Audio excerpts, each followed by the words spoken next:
ಉಡಾಯಿಸೋ ಖಾರ ಬಣ್ಣ ರುಚಿಯನ್ನು ನೀಡುತ್ತದೆ. ಮೆಣಸಿನ ಪುಡಿ ಚಿಂದಿ ಉಡಾಯಿಸೋ ಖಾರ ಬಣ್ಣ ರುಚಿ.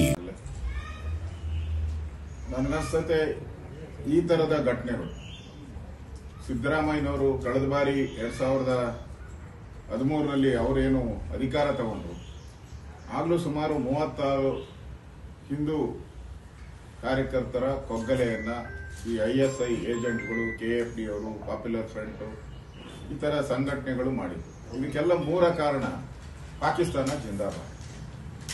ಅದೇನೋ ಗೊತ್ತಿಲ್ಲ, ಕಾಂಗ್ರೆಸ್ ಬಂದಾಗ ಮಾತ್ರ ವಿಧಾನಸೌಧದಿಂದ ಹಿಡಿದು ಬಡಾವಣೆಗಳವರೆಗೂ ಪಾಕಿಸ್ತಾನ ಜಿಂದಾಬಾದ್ ಜಿಂದಾಬಾದ್ ಅಂತ ಆಗ್ತಾರೆ. ಪಾಕಿಸ್ತಾನದ ಪಾಕ್ಗಳಿಗೆ ಅವಮಾನ ಮಾಡೋ ರೀತಿ ಇಡೀ ಭಾರತ ಹೋರಾಟ ಮಾಡ್ತಾ ಇದ್ರೆ ಆ ಪಾಕಿಸ್ತಾನ ಬಾವುಟಗಳನ್ನ ಎತ್ಕೊಂಡು ಜೋಬಲ್ಲಿ ಇಟ್ಕೊಂಡು ಹೋಗುವಂಥದ್ದನ್ನು ಕೂಡ ನಾವು ಮಾಧ್ಯಮದಲ್ಲಿ ನೋಡ್ತಾ ಇದ್ದೇವೆ. ಈ ಮಂಗಳೂರು ಘಟನೆಗೆ ನೇರ ಕಾರಣ ಇರತಕ್ಕಂಥದ್ದು ಈ ಪಾಕಿಸ್ತಾನ ಜಿಂದಾಬಾದ್. ಇದರಿಂದನೇ ಅಲ್ಲಿ ಮಂಗಳೂರಲ್ಲಿ ನಿರಂತರವಾಗಿ ಒಂದಾದ್ಮೇಲೆ ಒಂದು ಕೊಲೆಗಳು ನಡೀತಾನೆ ಇದೆ. ರಾಜ್ಯದಲ್ಲಿ ಕಾನೂನು ಸುವ್ಯವಸ್ಥೆ ಕೇಳೋ ಪ್ರಶ್ನೆನೇ ಇಲ್ಲ.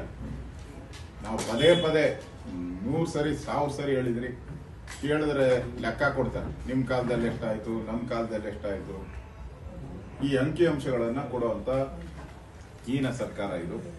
ಇವತ್ತು ಈ ಒಂದು ಸುಹಾಸ್ ಶೆಟ್ಟಿ ಕೊಲೆ ನಿಜಕ್ಕೂ ಹಿಂದೂ ಕಾರ್ಯಕರ್ತರಿಗೆ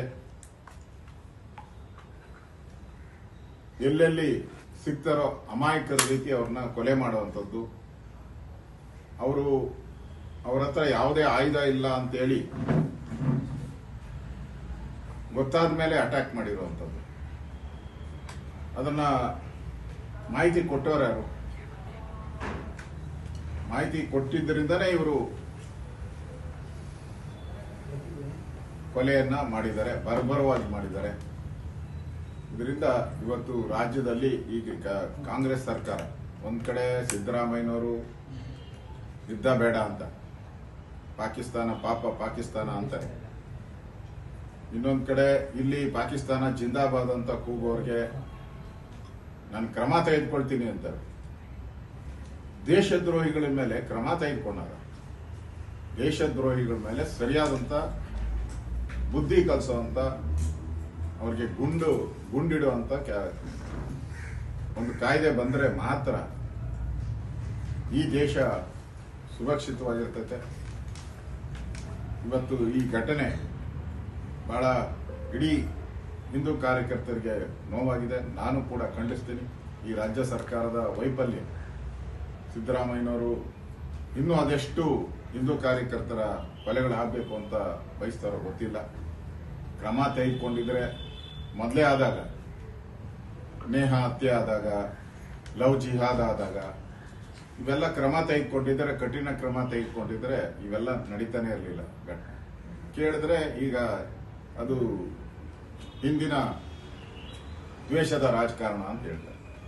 ಏನ್ ಪಾಕಿಸ್ತಾನ ಜಿಂದಾಬಾದ್ ಹೋಗೋದು ದ್ವೇಷದ ರಾಜಕಾರಣನ? ಪ್ರತಿಯೊಬ್ಬ ನಾಗರಿಕ, ಭಾರತೀಯ ನಾಗರಿಕನಿಗೂ ಯಾರಾದರೂ ಹಿಂಗೆ ಭಾರತದ ಬಗ್ಗೆ ಧಿಕ್ಕಾರಕ್ಕೆ ಹೋಗಿದ್ರೆ, ಪಾಕಿಸ್ತಾನ ಜಿಂದಾಬಾದ್ ಅಂದ್ರೆ ಮೈಯಲ್ಲಿ ರಕ್ತ ಕುದಿಯುತ್ತೆ. ಅದನ್ನ ಇವರು ಕ್ರಮ ಕ್ರಮ ಅಂತ ಹೇಳ್ಕೊಂಡು ಹೋದ್ರೆ ಅವರು ಕೂಗ್ತಾನೆ ಇದ್ದಾರೆ.